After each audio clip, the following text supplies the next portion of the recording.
It's my distinct pleasure to introduce Dr. Kristi Watterberg. Dr. Watterberg is a professor of pediatrics in the Division of Neonatology at the University of New Mexico. She served as chief of the division from 2006 to 2011 and director of the UNM's signature program in child health research from 2011 to 2016. Dr. Watterberg has over 30 years of experience conducting studies exploring newborn adrenal function, its relationship to inflammation and BPD, and long-term outcomes after preterm birth. She is the New Mexico principal investigator for the NICHD Neonatal Research Network, NRN 2006 to 2021, and has multiple ongoing observational and interventional studies. She was also awarded a grant from the NIH to study adrenal function at age 6 in a cohort of NRN children born extremely preterm. She has mentored fellows, faculty, and other learners in research and academic advancement. Dr. Watterberg has served on NIH peer review panels and is a member of the Society for Pediatric Research and the American Pediatric Society. She has been an AAP member throughout her career and has served on the Committee on Fetus and Newborn as a member from 2006 to 2012 and chair from 2013 to 2017. I'd like to introduce Dr. Watterberg, one of the nicest and smartest people I've ever known. Go ahead, Dr. Watterberg. Thank you, Renda.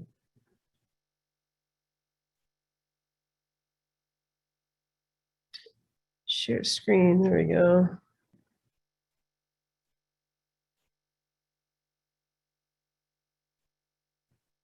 Okay, so then can you guys see my screen, I hope?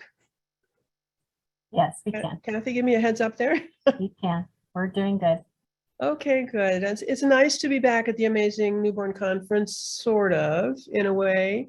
I really wish we could all be there in person, of course. I'm sure everybody does, but this is better than nothing. So the subject I have for today is neonatal hypoglycemia, how sweet it isn't. And this has been an ongoing controversial problem for so many years. I have no financial relationships with the maker of any commercial products, and I do not intend to discuss the off-label, unapproved, investigational use of any commercial product or device in my presentation. So, what is the question? I want to go over for a little bit at the beginning what is not in question, and that is if you think a baby has symptomatic hypoglycemia, that must be treated and must be treated quickly. You diagnose it with laboratory confirmation of a low glucose value, of course, but you should treat the baby before the lab comes back if you think they're having symptoms. You can treat with IV glucose, and for years we thought a mini bolus was a good idea, and maybe all you need to do is to start the IV glucose, and you don't want to give a mini bolus. I'll talk more about that later. You can consider dextrose gel while starting an IV, but if you have a symptomatic baby, you need to not just stop with dextrose gel. You need to start the IV so you can get control of the situation. If clinical signs get better, then it is likely hypoglycemia related, but you have to consider a lot of other things that can give you the same kind of picture, and that's sepsis, metabolic errors, and other things of that nature. The trouble is, as we know, symptomatic in a newborn is a very non-specific set of circumstances. They can be jittery, cyanotic, have poor feeding, a weak, high-pitched cry, lethargy, low tone, eye rolling, seizures, all the way down to apnea, coma, and yes, death. But this can also be the presentation of those things I told you about before, particularly inborn errors if it's in the first day or so. So when we look at the effects of hypoglycemia on an MRI, and this is symptomatic babies, 55 babies with abnormalities on their MRI, they had mostly occipital lesions with some parietal, and they had subsequent atrophy of the brain. Dr. Volpe talks about this in his textbook on neurology of the newborn, and of the babies who had abnormalities on their MRI, 95% were below 30 milligrams per deciliter, and 3/4 were below 20. So really some significant hypoglycemia in these kids. This is an MRI of one of those kids, and there's a brighter signal than there should be in this area. You can see it in particular on the diffusion tensor weighted imaging. And then D shows you what that brain looks like 3 weeks later. And you can see the enormous amount of atrophy, particularly in that area, but also in front. The outcomes of severe hypoglycemia, trying to figure out what that is complicated by the coexisting pathology, the variable reporting. But outcome by neurologic signs, if these guys have seizures, half of them will have abnormal outcomes. If they have clinical signs but no seizures, then 12% will be abnormal. And no neurologic signs, this one study said that 6% are abnormal. And look at the data on this. I mean, this is a very long time ago. And Dr. Volpe says for babies with those abnormal MRIs, 85% or so have neurologic sequelae and developmental delay. 2/3 end up with seizures, 1/3 with visual impairment, and 1/3 with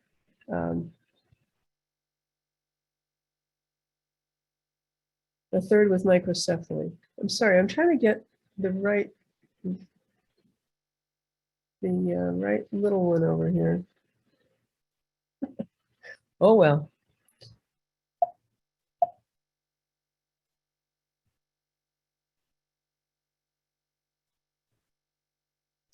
So the data may be unclear about the specifics of the outcomes from symptomatic severe hypoglycemia, but there's really no debate. If you think that's what it is, you need to treat it. So then it leaves us what is the question, and that's really the subject of this talk, which is what to do about asymptomatic neonatal hypoglycemia. It's a very complicated issue because glucose is normally lower in the first 2 postnatal days. So you don't want to overtreat that. Average values in the first day are 55 to 65, but values of 30 milligrams per deciliter are common in the first couple of hours after birth. After the first 2 days, however, glucose should be the same as older children and adults. And we need to remember that when we start talking about, oh, you know, he had hypoglycemia, but it's over 50, so we're okay. After a couple of days, that's not true. But no one knows what concentration of glucose is too low and what concentration is too low for what baby. So let's go on and talk about why the glucose is lower in the first 48 hours. The fetus gets a continuous supply of glucose that stops at delivery. Studies suggest that the glucose set point in the fetus for suppression of insulin secretion is reduced from the normal to 55 to 65. And that's really important because that lower set point in the fetus may be important for fetal growth, allowing continuous fetal secretion of insulin when maternal glucose levels go down. For instance, when she's fasting during the overnights and stuff, and the baby can continue to secrete insulin, which is a growth hormone for the fetus. So this is a chart. I'm going to show you more of these graphs later, but right now I just want to use it to show you the actual change over the first 2 days. This is interstitial glucose measurement by putting a very tiny needle into the interstitial space below the epidermis. And you can see here that the normal when you start out here is about 55 and it goes up. But after 2 days, the normal should be above 70. But we know some babies are at increased risk for hypoglycemia. Certainly the infants of diabetic mothers, they've received a lot more glucose on a sustained basis over a long period of time, and therefore they have an increased secretion of insulin, and their hyperinsulinemia can take a while to shut off. So we have to be very careful with weaning their glucose infusion. Small for gestation babies are at risk, presumably because they have decreased glycogen stores, but also because they have a high percentage of high metabolic demand tissue. For instance, you know when you look at those scrawny little things, they have very little subcutaneous tissue, but their brain is still very active and high metabolic demand. Premature infants are at risk, likely impaired gluconeogenesis, also decreased glycogen stores. And one that we tend to forget about is perinatal stress. So fetal distress, asphyxia, preeclampsia, those babies are at high risk for hypoglycemia, maybe because they've used their glycogen stores during this distress period. It's also common There was a study done of a prospective cohort of 514 babies that are at risk. Half of the babies have a glucose of less than 47, which is a pretty typical cutoff. Almost 20% were less than 36, which was considered severe, and 19% had more than one episode of hypoglycemia. Half of the first episodes occurred within the first 6 hours. Only 6% of the first episodes occurred after 24. So for the most part, if you're okay for the first 24, then you're going to be okay. 90% of the severe episodes happen in the first 12 hours. So you can see that it's important to keep close track on these babies in the first 12 to 24 hours for sure. Does it matter? So if we take a look at this, what are the outcomes after asymptomatic hypoglycemia? This was a retrospective cohort that was almost 1,400 babies. They had transient hypoglycemia in 20%. This was back when everybody was screening. These children were assessed by school testing at age 10, and they had decreased, the ones who had hypoglycemia had decreased school achievement test scores for literacy and mathematics. So that's a suggestion that it really does matter. Another retrospective cohort of over 800 moderately preterm babies assessed at age 4 showed that those who had hypoglycemia less than 30 had decreased odds of normal development. We have to be really careful about interpreting cohort studies. Something about that baby led to hypoglycemia. That hypoglycemia may affect developmental outcomes for sure, but the baby's intrinsic factors, which ended up with the hypoglycemia, may also be involved in the developmental outcomes of that baby. Then there was a prospective cohort study of over 500 babies at risk. This is the child study out of New Zealand. They monitored the glucose for 7 days and treated if less than 47. That's sort of clinical management.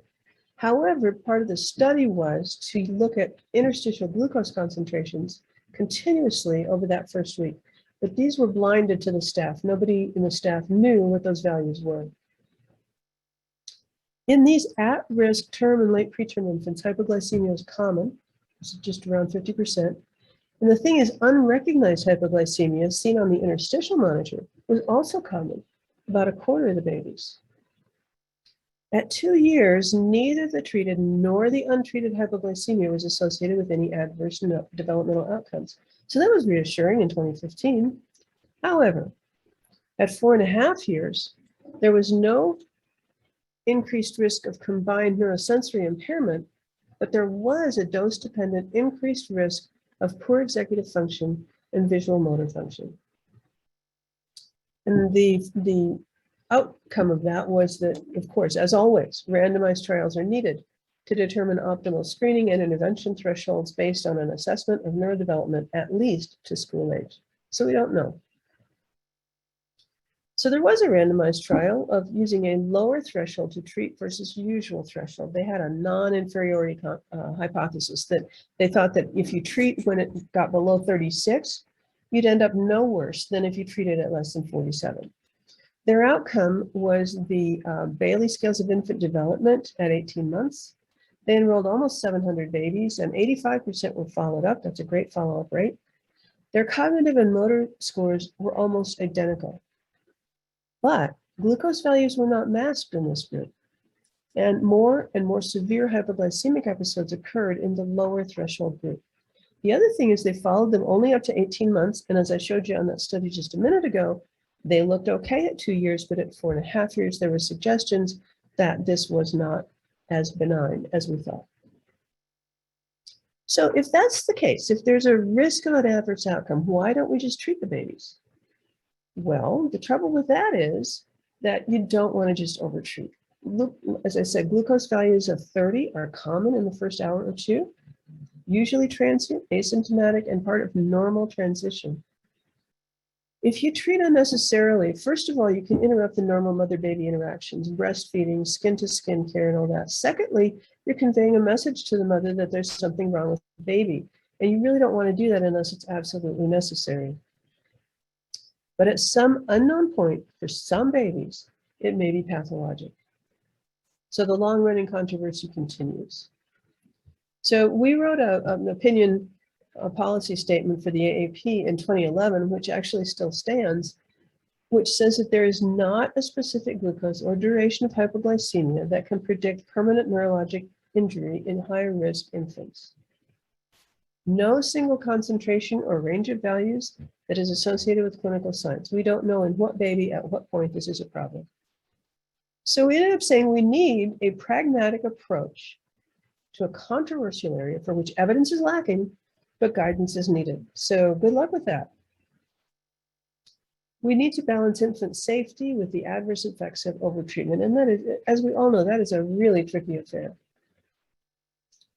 So we put this into the screening guideline in 2011, and many nurseries have this now laminated and stuck on the wall. And it looks very complicated when you try and figure out what means what and when and what to do.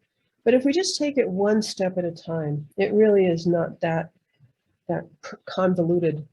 This is a screening and management guideline for late preterm and term babies who are SGA, IDMs, LGA, and late preterm. So we have on there the definition for late preterm and the definition for SGA and LGA as well. You'll see we did not at that time consider perinatal stress, and I think that is something we need to add to this guideline. So here again, if the baby is symptomatic and the glucose is less than 40, give that baby IV glucose. If they're asymptomatic, in the first 4 hours, they should be fed within the first hour. And then you screen their glucose 30 minutes after the first feeding. If the initial screen is less than 25, you feed and check back in an hour. And if it's still less than 25, they probably need IV glucose. If it's 25 to 40, you can refeed them again and then decide if you need to go to IV glucose. After 4 hours, as I showed you on that graph, your glucose should be coming up. And so here, you now want to screen less than 35 as you're continuing to feed, screen each prior to feeding, then feed it. And if it's less than 35, feed the baby again and check it in an hour. If it's still less than 35 IV glucose, 35 to 45, refeed and decide if you need to give IV glucose. And as you see, I wanted to make sure that we see that there's a different screening threshold after 4 hours. So the target glucose is greater than 45 prior to routine feeds. So this also tells you how to treat with glucose, 200 milligrams per kilo as an IV mini bolus as you start an IV infusion, or an IV infusion at 5 to 8 milligrams per kilo per minute.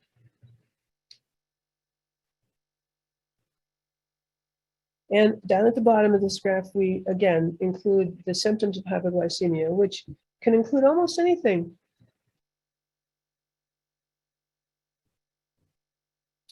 So going back to why is the guidance so confusing? Well, there's disagreement among different folks and different subspecialists about what means what. There's conflicting evidence, potential consequences. The last thing you want to do is to do a randomized trial, which puts a baby at risk.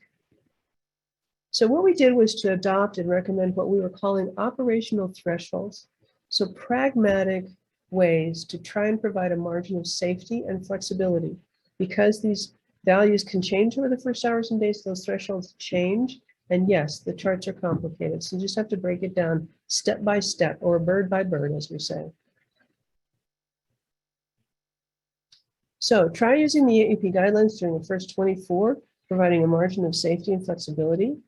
And identify those babies who need IV fluids and those with borderline lower levels who need to be followed for more than 48 hours. This hopefully will help promote successful breastfeeding, avoiding admission to the neonatal intensive care unit. And we recommend that between 24 and 48 hours, glucose levels should be greater than 45. And this was written by the guys who did the guideline on the Fetus and Newborn Committee as a follow-up, because there is such continuing controversy about how to manage this. So, like I said, in the first day or two, you can figure this as transition, and some babies are at risk for a higher level of hypoglycemia during transition. But If the baby really needed IV fluids for low glucose, consider delaying that discharge until you make sure that several feed fast cycles are okay. And those who have persistent borderline low glucose for more than 48 hours, they need to be followed carefully until they show glucose levels greater than 70 through several normal feed fast cycles. Some people suggest a fasting of 6 hours to make sure that the baby's going to be able to maintain their own glucose. Others say that shouldn't be necessary. More data. Of course we need more data, we always do. Now the Pediatric Endocrine Society, on the other hand, versus the neonatologists, actually didn't disagree that much, even though there was a great controversy about it for a while. They agreed that the focus for the first 24 to 48 hours should be on stabilization of glucose levels. After 48 hours, again, the neonates whose glucose values remain low or who have other risk factors should be evaluated to determine the etiology of the hypoglycemia and ensure their safety prior to discharge. And the endocrinologists are the ones who sometimes suggest a 6-hour fast just to make sure that you don't get hypoglycemia if you don't feed the baby for a few hours. So years ago, it was common practice to screen every baby, but that turns out not to be necessary, really. And it increases costs, it increases stress to the baby and their families. So again, at-risk babies, IDMs. The question about large for gestation babies not IDM is unclear, but it seems to me, just sort of as a practical matter, that you don't really know what was going on with that baby, and you might as well screen them until you see for a couple of values that they're doing fine. Small for gestation infants, late preterm infants, and intrauterine stress. You can tell that by meconium, low APGARs, those kinds of issues.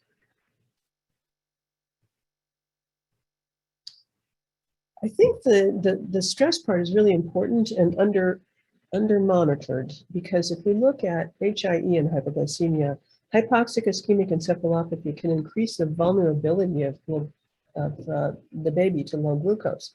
Their brain is in not good shape to begin with, and if you have a decrease in the delivery of glucose to that baby, that could be a problem. And the trouble, of course, is that HIE and hypoglycemia have very similar characteristics. So I would suggest that you monitor babies who have neonatal depression, shown by decreased APGAR scores, acidosis on their cord blood gases, and other signs of stress such as meconium. And consider maintaining that glucose above 45. And I think that's an important thing to do, because these are babies who are sometimes critically ill, and critically ill term babies often have low glucoses anyway. So you need to watch how they go. So how to treat traditionally, and that is before a couple of years ago, you gave them the feedings as I showed on the graph, and if they still had low glucose, you feed formula, and if it doesn't work, you give an IV dextrose mini bolus of 2 mL per kilo of D10, continue IV support, and wean slowly. Recently, however, dextrose gel has been introduced, and there are questions that are being resolved over time in terms of, does it work? Does it have any benefits over traditional therapy? Any downsides, any risks? So the first large randomized trial is called the Sugar Babies trial. Babies were 35 to 42 weeks gestation, and they were at risk. They were in one of these at-risk categories. They were studying the effect of 40% dextrose gel at 200 milligrams per kilogram versus placebo in a randomized controlled trial. The primary outcome was failure, which they defined as a glucose of less than 47 milligrams per deciliter after 2 treatment attempts, which is a reasonable assumption. Again, about half of these kids, it seems like about half of the at-risk kids do develop some kind of hypoglycemia in many studies. Gel decreased what they were calling treatment failure from about 1/4 to 14% of the babies, and that was significant. It also reduced recurrent hypoglycemia episodes. And they concluded at that time that dextrose gel should be considered for first-line treatment in late preterm and term babies in the first 48 hours. When we look at other studies, retrospective cohort studies have shown that it resulted in decreased transfer to the NICU for hypoglycemia, or not. Other people said it didn't make any difference. Increases blood glucose. Now, we have to note that breastfeeding was associated with a reduced requirement for repeat gel treatment. So as you're giving the gel, breastfeeding is a very important part of that treatment process. So a randomized trial of over 2,000 at-risk babies in 18 Australia and New Zealand units got either gel or placebo 1 hour after birth. The primary outcome of this study was transfer to the NICU. So they didn't wait for the dextrose. They took the at-risk kids and gave them all either gel or placebo to see if it could decrease the transfer to the NICU. Well, transfer to the NICU is the same in the two groups and no difference in transfer for hypoglycemia using this particular method. Now, fewer treated infants became hypoglycemic, 37% versus 42%, but I think that's not terribly impressive. And there's no difference in breastfeeding outcomes. So for this, in a randomized trial, which should be, level of evidence above the retrospective or prospective cohort studies, giving gel or placebo as a prophylactic treatment did not change transfer to the NICU or outcomes. Now, the interesting thing here is that it turns out that hyperglycemia may be an issue too. Not trivial. So again, David Addington and Rich Poland in their 2016 editorial said that use of the AAP ranges for glucose screening and treatment of asymptomatic infants may reduce the chance of rebounding to greater glucose levels that may be associated with glucose instability and perhaps untoward neurodevelopmental outcome. So the randomized trial that I showed you of interstitial glucose monitoring suggested that rapid correction of hypoglycemia to a higher blood glucose concentration may be associated with a poorer outcome. So now we're back to those graphs. I showed you this one a while back. This is interstitial glucose here, hours since birth, 0 to 48. And now the red line means the babies who ended up with neurosensory impairment in follow-up, and the blue ones are the babies who had normal neurosensory function. Now this one shows you that the glucose level for those who ended up with neurologic dysfunction later on was higher than the ones who did not. And if you look at the kids, this is all the kids over here. If you look at the ones who had hypoglycemia, you can see that there's a big bump in their glucose levels in the first 48, and there is a big bump in the neurosensory impairment in those babies. Kids who were treated with dextrose, again, a big bump in their glucose and a higher percentage of kids with neurosensory difficulties later on. Kids not treated with dextrose showed no difference.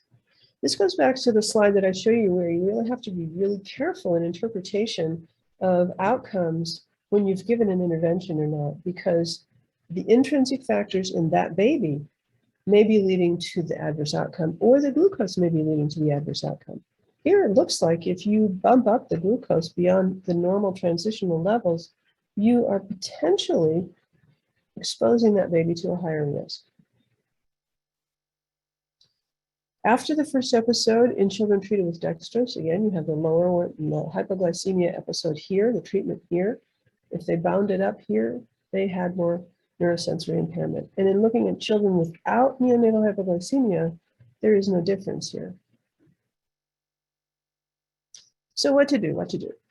Dextrose gel seems like a reasonable treatment for hypoglycemia if early breastfeeding fails to increase glucose.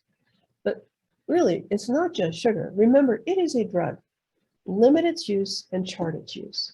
And tick away in the back of your mind the suggestion, at this point, a suggestion that a rebound hyperglycemia may not be useful.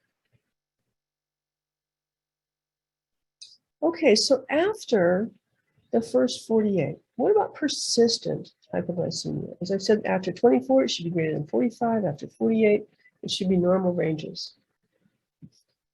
For infants who've gotten IV dextrose or have borderline glucose for more than 48 hours, consider delaying discharge. I know I said this before, but I think this is one of the most important things that we can do, is to be sure that the problem has gone away, that they're back to normal. So what happens with late hypoglycemia? It can be a devastating disease. This is a retrospective cohort from Cincinnati Children's. It's tiny. There were only 11 babies who presented at day of life 2 to 5 with symptomatic hypoglycemia at that point. The values were between 8 and 35. And of these 11, 9 were primiparous and 9 were exclusively breastfeeding. 5 of the 6 who had MRIs had abnormal MRIs, and 4 of the 7 who were followed have neurologic sequelae. And I know this is a very tiny study, but we see anecdotes all the time of babies who show up to their pediatrician's office, hypoglycemic, too much weight loss, and they get into trouble. We need a better safety net. We really do. Delayed onset of lactogenesis is common, recorded almost a half of moms, and risk factors include primiparity, overweight, or obesity. Also includes a stage 2 labor greater than an hour or a cesarean section. Big babies, mom has flat or inverted nipples, and interestingly, a lack of nipple discomfort in the first 2 to 3 days, because that means that the milk is not engorging the breast, the nipples are not uncomfortable. That is a warning sign. And if you have delayed onset of lactogenesis, excess weight loss is 7 times higher than in those who do not. So we need a better safety net. Most moms and babies will do fine with exclusive breastfeeding, but they need support. Maybe we should have a risk score when we send a mom out the door to flag those who need closer follow-up. First-time moms, absolutely. High BMI, lack of a social support system. If you get a history that mom's mom was a successful breastfeeding mom, and that mom is available to the new mother, you can be a little more comfortable with the idea that that grandma is going to see whether things are going well, and she's going to know when to check in. If you discharge a baby with a bilirubin in a high risk zone, that's a warning flag. And of course, excess newborn weight loss. So there was a group of investigators who created, using a huge Kaiser database, a normal weight loss nomograms, and they separated it out by breastfeeding versus formula, vaginal versus C-section, because each of those has a different expected weight loss over the first week. So this is a breastfeeding infant vaginal delivery, and this is the 10th percentile, because everybody talks about the 10th percentile, but you can see that actually the 10th percentile is way below what you ought to be in the first several days.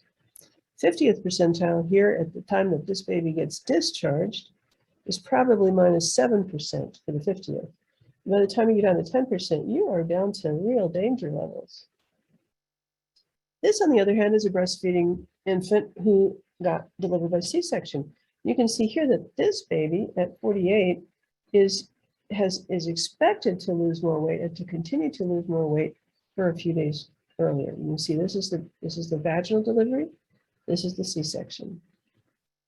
So I wanted to give you maybe a tool that will be helpful to people when you send the baby home, and to people who are seeing the baby back for the first time in their own clinics. This is the newborn weight tool, and this was done by those authors who developed all these nomograms and then validated it in another set of babies. It's a little thing you can put on your phone. You enter the date and hour of birth, the birth weight, current weight, date and time, and it gives you a graphic plot with percentage of weight loss. And this is very similar to using a Billy tool, and it's really handy. So this is their website. You go to the website newbornweight.org. This is through Penn State University. To set it up on your phone or other device, you use your phone to go to their website. You tap the upload icon, and what you see, when you tap that, you'll get other options, and you choose add to home screen. And hopefully you will then see the Newt icon on your phone, and you can use it just as you would the Billy tool. And this, I'm sure they're giving you all of these slides, and you can, if you can't copy it down while you're sitting there, you can go back and look at the slides. So in terms of tools to help us, I think that those weight loss graphs are exceedingly helpful. The other thing that's interesting is studies of early limited formula. The first study of that was a single center pilot study, 40 babies who were 24 to 48 hours and had lost more than 5% of birth weight. They randomized them to 10 milliliters of formula after breastfeeding versus control. And so instead of substituting a formula feeding for a breastfeeding, the mom breastfed every time, and then 10 mLs only, 2 teaspoons of formula were dripped in after the breastfeeding. And they stopped when mature breast milk began, and that was before the end of the first postnatal week. At 1 week, only 10% of those moms were using formula supplementation versus about half of the control group. At 3 months, almost 80% breastfed exclusively versus 42% of controls. Now, I have to tell you, when you see a pilot study published, you can almost predict it's going to be a really positive study. Negative studies are harder to get published. Everybody's excited about something new, so you need to go on to a larger study. So they did. This one used 2 centers. One was the first pilot center and then another one. They enrolled 164 babies between 24 and 72 hours who had lost more than 75th percentile for their weight loss, and the mom had not yet started having mature milk production. They did the same randomization after each feed, and they stopped when mom's milk came in. At 1 week, almost everybody was still breastfeeding. There were no readmissions for the ones who'd gotten extremely low, little bit of formula versus 4 of the control, and I think that was for hyperbilirubinemia. At 1 month, they looked good. Both of them were still almost doing, almost all of them were still breastfeeding at some point.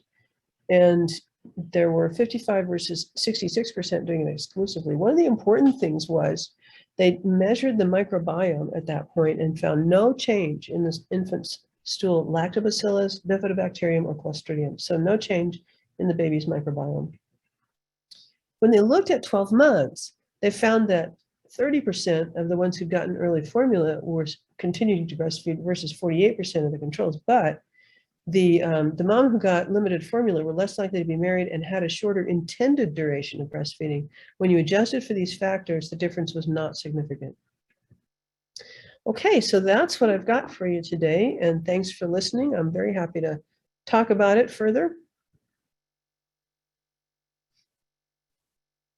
Does anyone have any questions for Dr. Watterberg?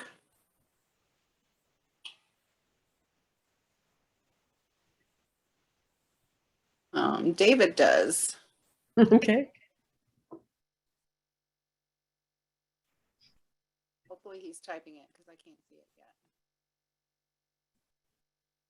I do appreciate this very informative talk, Dr. Watterberg. It seems that the more we've learned about the detriments of neonatal hypoglycemia and the adjustments we've made to try and make sure these kiddos have appropriate supplementation early on, it's going to lead to much improved neurodevelopmental outcomes. David's question is, has anybody looked at using sucrose solutions like Sweeties or Sweetums in place of gel? Thinking about our resource-limited communities. I don't know. I think one of the things that's really nice about the gel is you put it in there and it slowly gets into the kid's system, whereas Sweeties or the liquid kind of things may give you a real surge. Okay. Would it cause an insulin surge? Well, the thing is that the glucose gel might cause an insulin surge. Yeah. I mean, that's always possible, just like giving IV glucose. That's why if you give it once and it doesn't work, you give it again. And if it doesn't work, do not give it again. Go for the IV glucose at that point. You're not going to do this kid any favors by pushing and pushing and pushing that. The weight tool usable in preterm infants, this is for term babies. B also has a question. Are you aware of studies linking hypoglycemia to autism? No, I'm not. And that doesn't mean that there aren't any. I simply am not aware of any. I haven't looked for that. I think autism has been linked with absolutely everything. I agree. Just Judy says, thanks so much. She'll read medical histories with hypoglycemia with much closer attention. Good, thank you. I appreciate your talk today, Dr. Watterberg. Thank you so much. You're very welcome. Thanks for asking me.